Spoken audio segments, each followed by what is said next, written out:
మన ముఖ్యమంత్రి గారు పదే పదే ఒక మాట చెప్తా ఉంటారు. ఒక రాష్ట్రం ఆర్థికంగా అభివృద్ధి చెందాలంటే విద్యుత్ రంగం పాత్ర చాలా కీలకమైందని చెప్పి కూడా మన బాబు గారు ఎప్పుడు కూడా పదే పదే చెప్తా ఉంటారు. 1995లో ముఖ్యమంత్రిగా అధికారం చేపట్టిన తర్వాత ఈ దేశంలో విద్యుత్ సంస్కరణలు తీసుకొచ్చిన రాష్ట్రం ఏదైనా ఉందంటే అది ఆంధ్రప్రదేశ్ రాష్ట్రం. ముఖ్యమంత్రి నారా చంద్రబాబు నాయుడు గారు అని చెప్పడంలో ఏమాత్రం కూడా సందేహం లేదు. అదే విధంగా రాష్ట్ర విభజన తర్వాత విభజన ముందు 2004-14లో ఈ రాష్ట్రంలో విద్యుత్ వ్యవస్థ పరిస్థితి ఏ విధంగా ఉండేదో మీ అందరికి తెలియదు కాదు. రోజుకి 5 నుంచి 6 గంటలు కరెంటు కోతలు.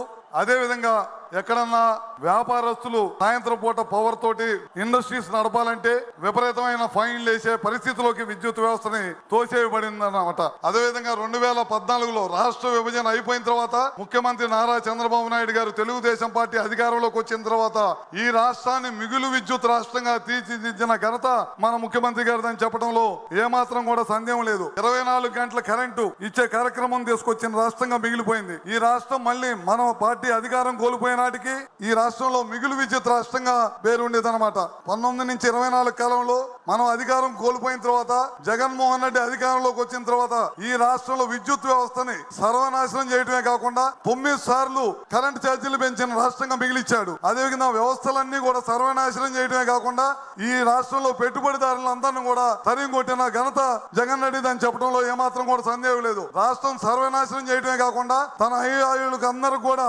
దోసిపెట్టి 1,29,000 కోట్లు బకాయిలు చేసి ఇవాళకు కూడా ప్రజల మీద భారం మోపే పరిస్థితికి రాష్ట్రాన్ని తీసుకొచ్చిన ఘనత జగన్మోహన్ రెడ్డిది. ఈ రాష్ట్రంలో 17 మంది ముఖ్యమంత్రులు అధికారం చేపడితే 20,000 మెగావాట్లు విద్యుత్ వ్యవస్థని స్థాపిస్తే అందుట్లో 15,000 మెగావాట్లు విద్యుత్ సామర్థ్యాన్ని ఒక్క చంద్రబాబు నాయుడు గారి టైంలోనే పెంచిందని చెప్పడంలో గర్వంగా ఫీల్ అవుతా ఉన్నాం.